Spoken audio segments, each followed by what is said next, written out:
మనం సెకండ్ క్లాస్‌లో వేరియబుల్స్ అంటే ఏంటి?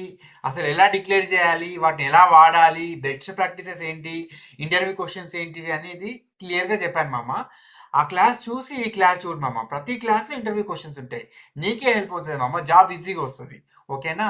ఇక ఈరోజు సెషన్‌లో వచ్చేసేసి డేటా టైప్స్ అంటే ఏంటి?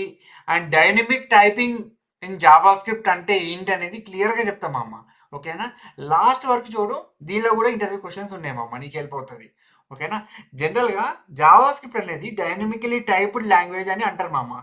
ఎందుకు అంటారంటే మామ, మనము ఒక వేరియబుల్ని ఒకసారి డిక్లేర్ చేసి, ఓకేనా, దానిలో ఇంటీజర్ వాల్యూ స్టోర్ చేసినాం అని అనుకో ఫర్ ఎగ్జాంపుల్. ఓకేనా? ఆ నెక్స్ట్ లైన్లోకి వెళ్ళి దానిలో మళ్ళీ స్ట్రింగ్ కూడా సేవ్ చేసుకోవచ్చు. నువ్వు అదే జావాలో కానీ డాట్ నెట్లో కానీ అలా చేయగలవా?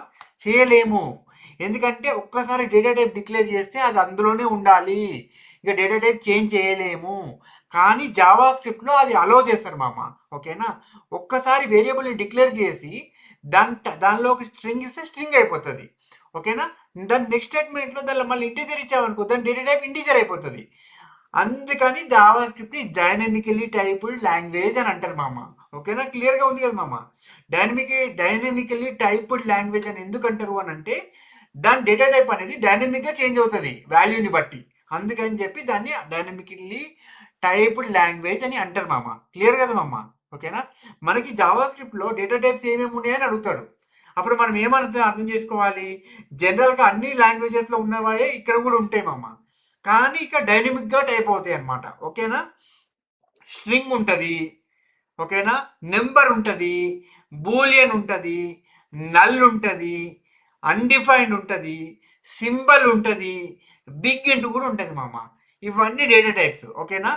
దీనిలో మళ్ళీ ప్రిమిటివ్ డేటా టైప్స్ అంటే ఏంటి, నాన్ ప్రిమిటివ్ అంటే ఏంటి అని కూడా ఒక క్వశ్చన్ మామ. ఓకేనా? ఇప్పటి వరకు నేను చెప్పిన కదా, స్ట్రింగ్, ఇంటీజర్, నెంబరు, అదే string, number, boolean, null, undefined, symbol, big int అని చెప్పాను కదా. ఇవన్నీ కూడా ప్రిమిటివ్ డేటా టైప్స్ మామ. ఓకేనా? ఇప్పుడు నాన్ ప్రిమిటివ్ డేటా టైప్స్ అంటే ఏంటో తెలుసుకున్నాము. అంటే ఏంటంటే మామ, రిఫరెన్స్ కూడా ఒకవేళ నువ్వు కాపీ చేస్తే రిఫరెన్స్ కూడా కాపీ అవుతుంది. ఓకేనా? ఒక వాల్యూ చేంజ్ చేసి ఇంకొక వేరియబుల్ కూడా చేంజ్ అవుతుంది. సో అలా రిఫరెన్స్ ఉంటే వాటిని నాన్ ప్రిమిటివ్ డేటా టైప్స్ అని అంటారు మామ. ఓకేనా? ఫర్ ఎగ్జాంపుల్ చెప్పాలంటే మనకు ఒక ఆబ్జెక్ట్ ఉంది. ఓకేనా? ఆబ్జెక్ట్ని ఇంకొక కాపీ ఆబ్జెక్ట్ క్రియేట్ చేసావు. ఏ ఈక్వల్ టు బి అని రాసావు మామ. A dot name equal to ఏ అని రాసావు. ఓకేనా? ఇప్పుడు బి డాట్ ఏ అని చూస్తే బి డాట్ ఏలో కూడా ఏ అనే ఉంటుంది. ఎందుకంటే అది రిఫరెన్స్ కాబట్టి. ఓకేనా మామ? ఇంకా అరే ఉంది.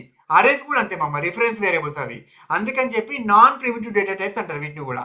ఫంక్షన్ కూడా అంతే మామ. ఓకేనా? అది రిఫరెన్స్ని హోల్డ్ చేస్తుంది కాబట్టి నాన్ ప్రిమిటివ్ డేటా టైప్స్ అని అంటారు మామ. ఓకేనా? ఇక మనము టైప్ ఆఫ్ ద ఆబ్జెక్ట్ కానీ వేరియబుల్ కానీ తెలుసుకోవాలని నువ్వు అనుకున్నావు అనుకో, ఎలా చేస్తావు మామ? మనము టైప్ ఆఫ్ అని ఇచ్చి ఆ వేరియబుల్ కానీ ఆ ఫంక్షన్ నేమ్ కానీ ఇచ్చామనుకో అది మనకి క్లియర్గా చెప్తుంది మామ దాని డేటా టైప్ని. అర్థమైందా మామ? క్లియర్ కదా మామ ఇప్పటి వరకు? ఓకేనా మామ? What does it mean that JavaScript is dynamically typed అని ఇంటర్వ్యూలో అడుగుతారు మామ క్వశ్చన్. మనం ఏమని చెప్పాలి దానికి answer? Variable types are determined at run time. That is the reason we call JavaScript as dynamically typed అని క్లియర్గా చెప్పాలి మామ. ఓకేనా మామ? What are primitive data types in JavaScript అని అడుగుతారు మామ ఇంటర్వ్యూలో క్వశ్చన్. దానికి మనం ఏమని ఆన్సర్ చెప్పాలి? Strings, numbers, boolean, null, undefined, symbol and big int అని క్లియర్గా చెప్పాలి మామ. ఓకేనా? What is the difference between null and undefined in JavaScript అని అడుగుతారు మామ ఇంటర్వ్యూలో క్వశ్చన్. దానికి మనం ఏమని ఆన్సర్ చెప్పాలి? Undefined means variable is declared but not assigned, but null is an intentionally assigned empty value అని క్లియర్గా చెప్పాలి మామ. ఓకేనా? What is type of operator used for అని అడుగుతారు మామ ఇన్ జావా స్క్రిప్ట్ అని. అప్పుడు మనం ఏమని ఆన్సర్ చెప్పాలి దానికి? To check the data type of a variable అని క్లియర్గా చెప్పాలి మామ. ఓకేనా? What is the result of type of null అని అడుగుతారు మామ ఇంటర్వ్యూలో క్వశ్చన్. దానికి మనం ఏమని ఆన్సర్ చెప్పాలి? It's a object. And also this is a known bug in JavaScript అని క్లియర్గా చెప్పాలి మామ. ఎందుకంటే నల్ అనగానే I don't know the type of that అని అనుకుంటాం, కానీ అది ఆబ్జెక్ట్ టైప్. సో అది బగ్ బై డిఫాల్ట్. ఓకేనా? Are arrays are primitive or non primitive data types అని అడుగుతారు మామ ఇంటర్వ్యూలో క్వశ్చన్. దానికి మనం ఏమని ఆన్సర్ చెప్పాలి? Arrays are non primitive data type because they are reference అని క్లియర్గా చెప్పాలి మామ. ఓకేనా?